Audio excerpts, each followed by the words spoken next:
it's detrimental to my health, but I understand it's reported, and then I will, of course, comply. Thank you. Okay, this is case number 21CB 33007, Christian et al. Versus Hancock et al. If counsel would please enter their appearance. Mask on the whole time? Yes. All right. Your Honor, I'm Randy Corporate Registration number 29861, appearing on behalf of the plaintiffs today. Here with co-counsel Beth Chambers. Okay, thank you. Your Honor, Josh Roberts, 46139, on behalf of the City and County of Denver, appearing with co-counsel Ashley Kelleher and Robert McDonald on the bench. Thank you. We're set for a hearing on the plaintiff's motion for temporary restraining order. Are both sides ready to proceed? Yes, Your Honor. Yes, Your Honor. I think the first issue we need to address is whether this court has jurisdiction to even address a motion for temporary restraining order. So why don't we start with the issue of whether the court has subject matter jurisdiction?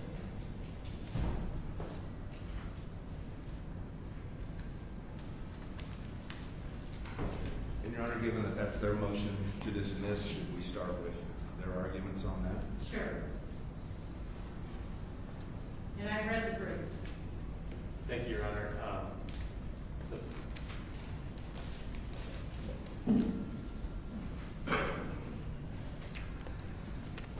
So, Your Honor, as we noted in the brief, the plaintiffs have the burden of proving subject matter jurisdiction, and the case law is clear, particularly State v. Goldens, that in the absence of an exhaustion of administrative remedies, the court lacks jurisdiction to even hear a matter, including for injunctive relief. Therefore, the city requests that the court find that it lacks subject matter jurisdiction and dismiss this matter prior to even holding a hearing today. Thank you. Mr. Berman, your response? Thank you, Your Honor.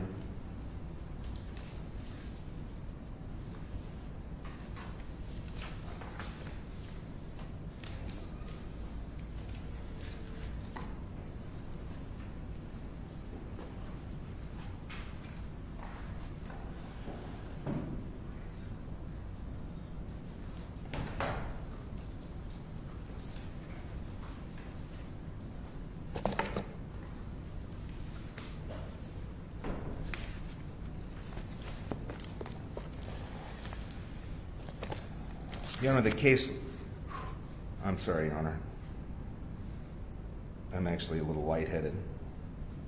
Your argument, you can take the mask down. But it would have been prudent for you to have requested an exemption from the mask mandate prior to this hearing so the court would have had time to address it. I will keep that in mind, Your Honor. When I was here a month ago, I didn't have that requirement. I didn't look into it. So my apologies.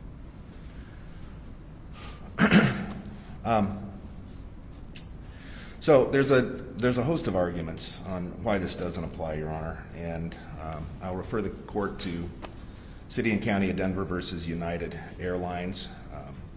There was nothing in the August 2nd order or the September order that replaced it from the Director of Health that provided any procedure, directed the public to any procedure to exhaust their administrative remedies. When one of the holdings from that case is that when an agency directs a party to follow certain administrative procedures consistent with the agency's governing statute or ordinance, the party may seek judicial review of the agency's actions only if the parties exhaust those procedures or if the party establishes that an exception to the exhaustion requirement excuses its failure to do so. And there are exceptions here. Obviously, this order was issued with very short time frame. The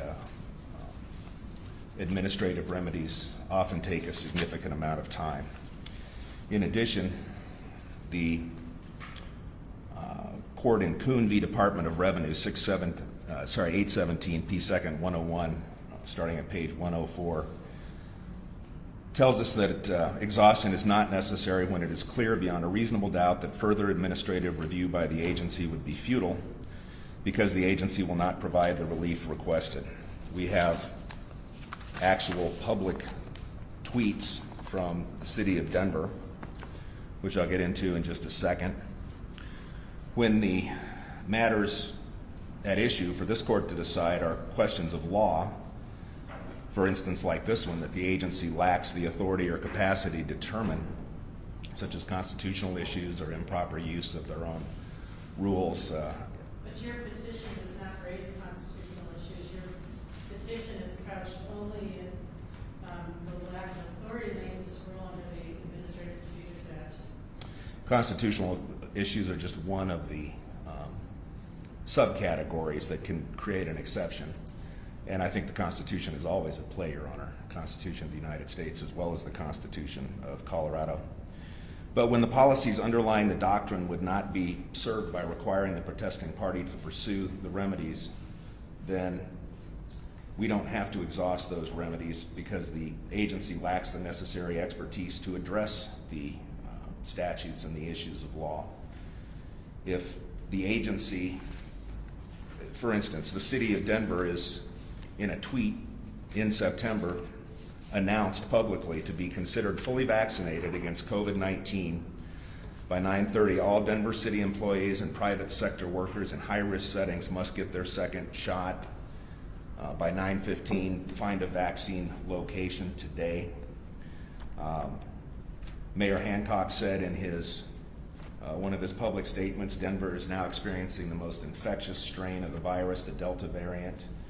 To achieve the highest level of protection and recovery from the pandemic, especially among high-risk and vulnerable groups, we need to maximize vaccinations as quickly as possible. Under Kuhn, you do not have to wait on something like the loss of a job or the forced injection of a potentially dangerous chemical into your body before coming to this court for protection. Bob McDonald, the executive director, said, given what we know today, I strongly believe that controlling the spread of the virus and its variants through timely and thoughtful mandated vaccines, especially as we enter the colder fall and winter months, is necessary. Mayor Hancock tweeted, after considerable deliberation and consultation with public health experts, I am approving a public health order mandating that all City of Denver employees and private sector workers in high-risk settings be fully vaccinated. But don't those tweets just manifest the main party's belief in the need for vaccinations as opposed to what an administrative body would do, which would be a neutral body? They do that, Your Honor, but they've also announced the foregone conclusion that would tell a police officer or Denver City employee that their efforts to challenge this administratively would be futile. And when it is a futile effort, then it's not necessary. This court, under statute, retains jurisdiction to address these on a forthwith basis and provide relief to these police officers and other city employees. Pursuant to CRS 251509, the director has this authority. In the event of a public health emergency, the agency shall issue orders and adopt rules consistent with the laws and rules of the state as the public health director may deem necessary. Adopt rules consistent with the laws and rules of the state. We have challenged in our complaint that they did not adopt this or McDonald, just going off of the mayor's now 500-plus day declaration of an emergency, did not follow state laws and procedures in moving forward. Yes, you would cite the Administrative Procedures Act, 244107 talks about the application of the Administrative Procedures Act. It says this article applies to every agency of the state having statewide territorial jurisdiction. It doesn't talk about local authorities.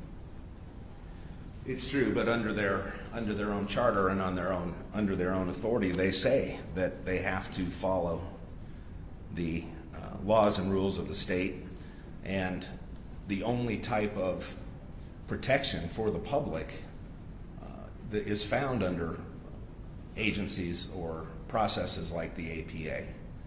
With no such process in place in Denver, you have a mayor who over 500 days ago declares an emergency that under the charter should only last for 7 days. And that emergency has been renewed week after week after week after week for coming on close now to 16 plus months.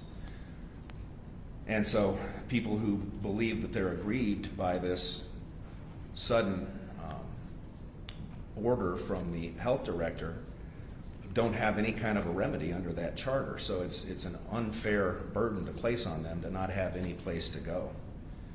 I'm looking for one case that talks about the fact when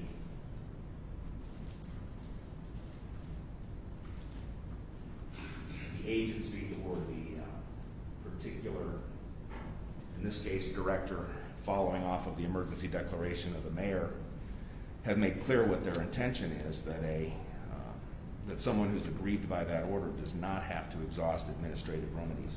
Let's see if we've got that.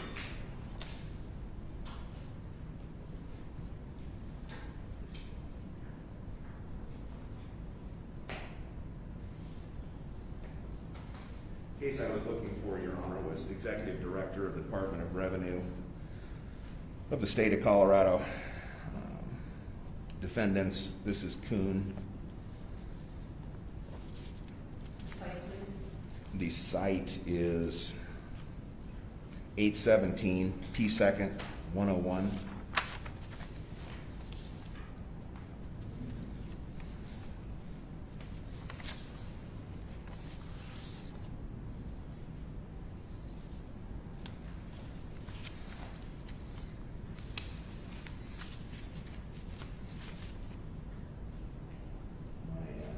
My bucket dumped out of the back of my car, so a little bit of a mess here.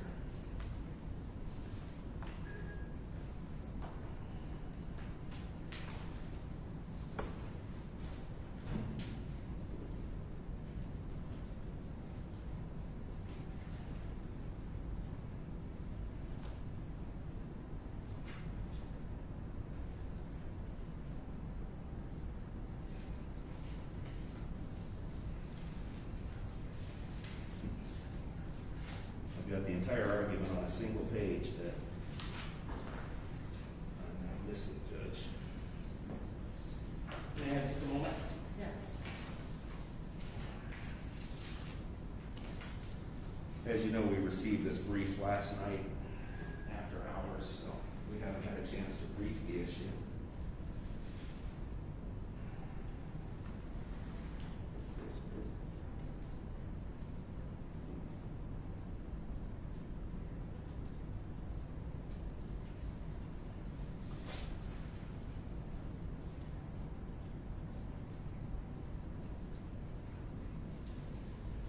All right, found the quote in the case since I lost my page. This is from page 7.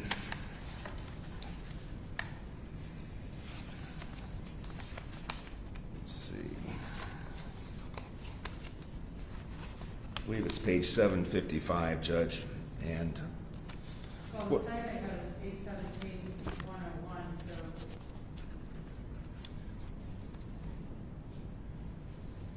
I'm sure that would be the correct.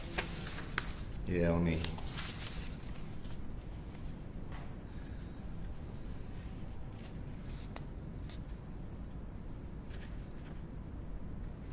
And that could, that would fall within the exception if they were challenging the constitutionality of the statute.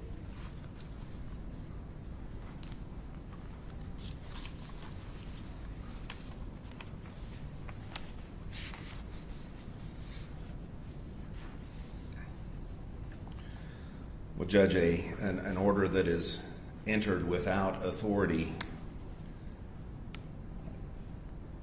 is an unconstitutional order. And in Kuhn, it talks about the lack of necessity of exhausting administrative remedies when it would be futile, and the department has already publicly stated its position, as these tweets from the city and county of Denver establish. They have concluded that vaccines are what everybody needs, the mandate is required, and they've announced that publicly. And when the matter is of some urgency because people either take the jab or lose their job, then the only prompt remedy is to come to a court, as we did in this case under Rule 106, and ask for the court to review.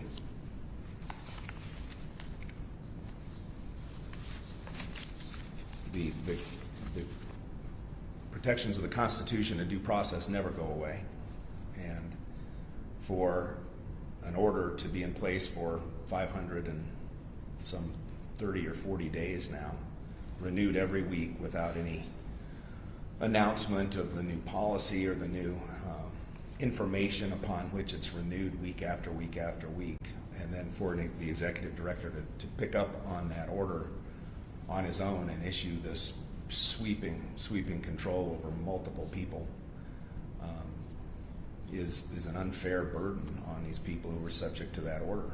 And going through the administrative process is virtually impossible in the time frame that's available to them. For many of these folks, they're out of work tomorrow. Thank you, Your Honor. Thank you. Reply, please.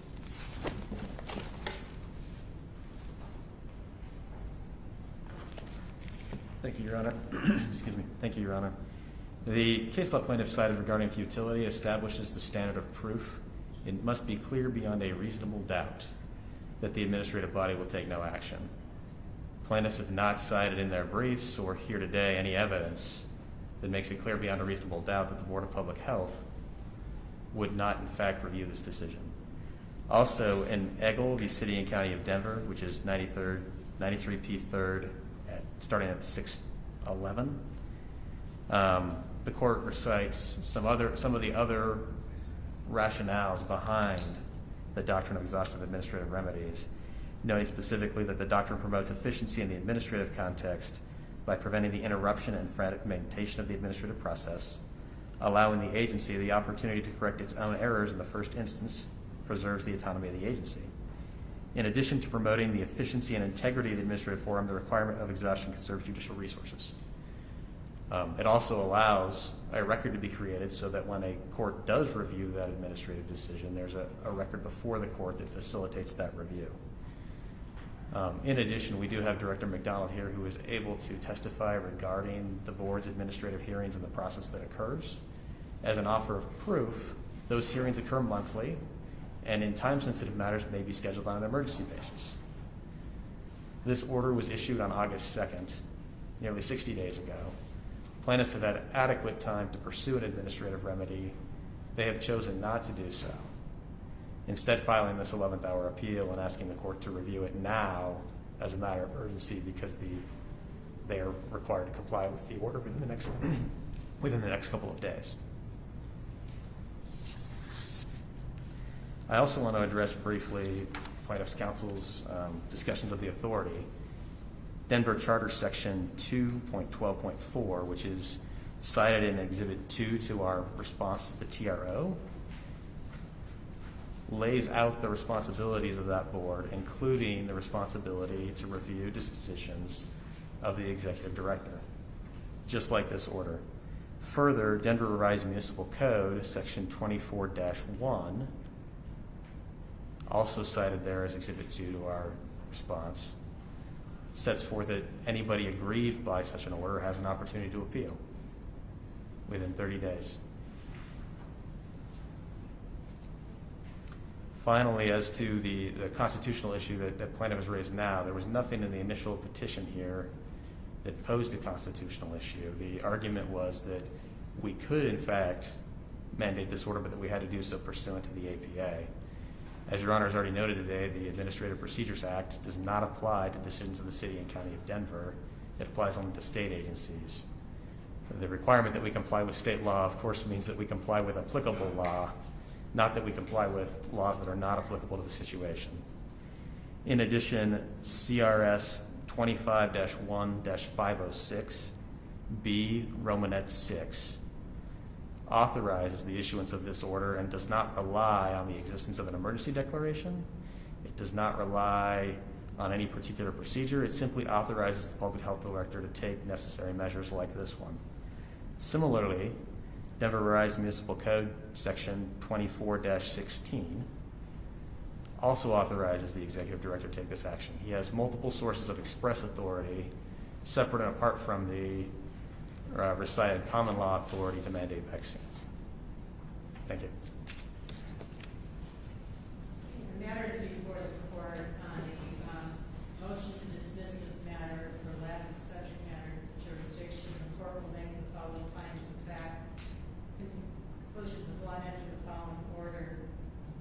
On August 2nd, 2021, Director McDonald issued the order, which is the subject of the case filed by plaintiffs.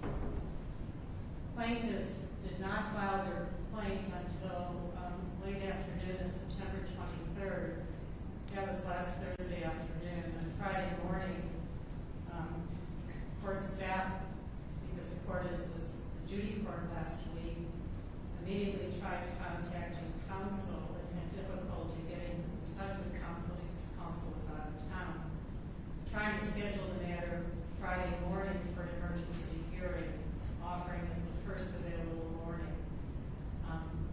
It wasn't until late afternoon on Friday that this hearing was able to be scheduled on today's date.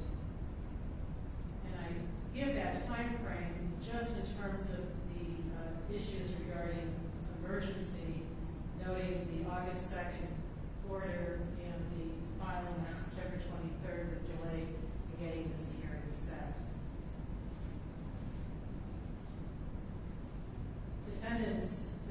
Plaintiff's complaint primarily challenges the authority to enter this order under the Administrative Procedures Act.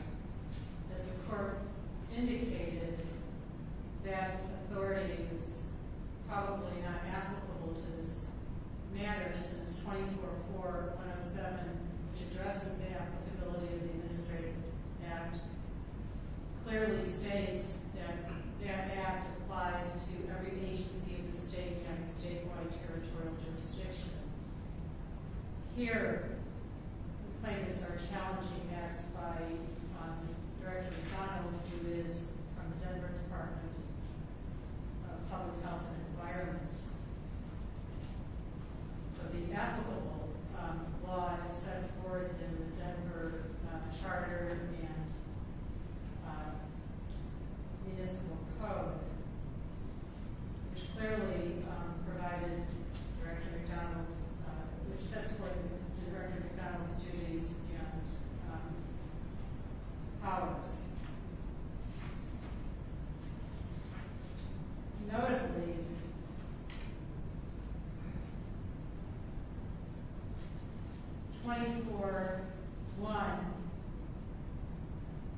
talks about remedies where an individual believes that they're aggrieved by an order issued by the Denver Department of Public Health and Environment. It says, any person aggrieved by a notice or order issued by the Department of Public Health and Environment who believes the same to be factually or legally contrary to the ordinances of the city or the policies and regulations of the Department of Public Health and Environment may appeal the notice or order to the Board of Public Health and Environment within 30 days of the issuance of the order or notice in the manner provided by the rules of procedure of the board. So the question before the court is whether it has subject matter jurisdiction. The doctrine of administrative exhaustion requires a party to pursue available statutory administrative remedies before obtaining judicial review of the claim. And that's Thomas versus FDIC 255 P. 3rd 1033 at page 1077 of Colorado Supreme Court case issued in 2011. Colorado courts strictly adhere to the doctrine. That's Colorado Department of Health and Environment versus Bethel at 60 P. 3rd 779 page 784 2002 Colorado Supreme Court case. If a party seeks judicial review before exhausting these administrative remedies, the court lacks subject matter jurisdiction